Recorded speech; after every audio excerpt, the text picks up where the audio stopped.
Scotland was given the name Caledonia by the Romans a couple of years after death. Caledonia is derived from the tribal name Caledones, meaning possessing hard feet. Another translation could be seen as hard, either referring to the land or the inhabitants. The first documented piece about Caledonia was in 71 AD, when the Roman legions arrived. In the 30 years prior, the Romans have completed their conquest in Britannia.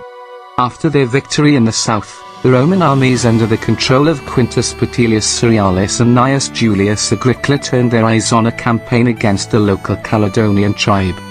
In 80 AD, the Romans started their invasion in the south and gained a small amount of land.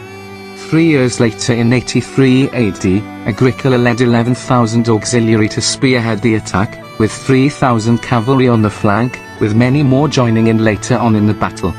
The Caledonian leader was Calgacus, who marched 30,000 Caledonian warriors to the Battle of Mons Graupius. They had no choice but to fight. The Romans captured their granaries just as they had been filled. The options were starve to death, or fight. The Caledonians were taken by surprise when they realized the Romans were at the bottom of the hill. That forced them up onto the hill, of which they were flanked. It became a massacre. 10,000 Caledonians lost their life, and only 360 Romans died. The other 20,000 Caledonians were able to flee into the woods. The next morning, the Roman scouts were unable to locate the hiding Caledonians.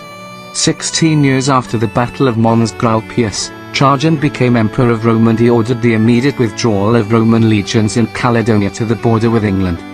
Although the frontier between Roman territory and Caledonia was fixed south of the Cheviot Hills by the Emperor Hadrian, the Romans subsequently pushed the frontier northward again to the Firth of Forth, building the Antonine Wall B about 144 to guard the new border.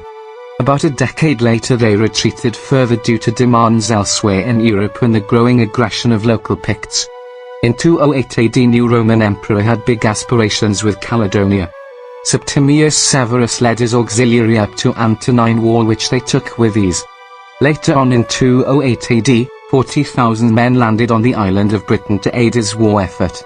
Severus marched them up towards the Hadrian Wall, where they stopped and rebuilt the whole wall into a stone fortress after the completion of the Hadrian Wall. He moved forward to strengthen the Antonine Wall. In 209 AD, Severus led his army beyond the Antonine Wall into the northeast of the country, which is roughly the path Agricola took 130 years prior. On the journey up, Severus took a heavy amount of casualties due to the guerrilla tactics deployed by the native Picts.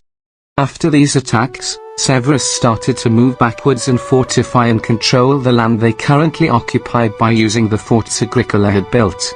He started to torch and destroy the land he couldn't take. He launched numerous attacks on innocent people, which started to install fear into the local tribes, fear of a Caledonian genocide. Local tribes started to hold peace talks with the Romans, which ultimately failed. The war commenced, until all tribes were submitted to Rome, or exterminated. In early 210, Severus' son Caracalla led an attack straight through the middle of Scotland in a futile attack. He was tasked with murdering anyone he encountered, and burning anything valuable. The plan was for Severus to join up with his son, and permanently occupy Caledonia. These plans would fall apart when Severus fell ill and died in February 4, 211, lol. Caracalla then called off the invasion and withdrew to the Antonine Wall. A couple of years later, they permanently withdrew to the Hadrian Wall, which marked the end of the Roman invasion of Caledonia. In the years after, there were a few skirmishes, including the Picts breaching the Hadrian Wall.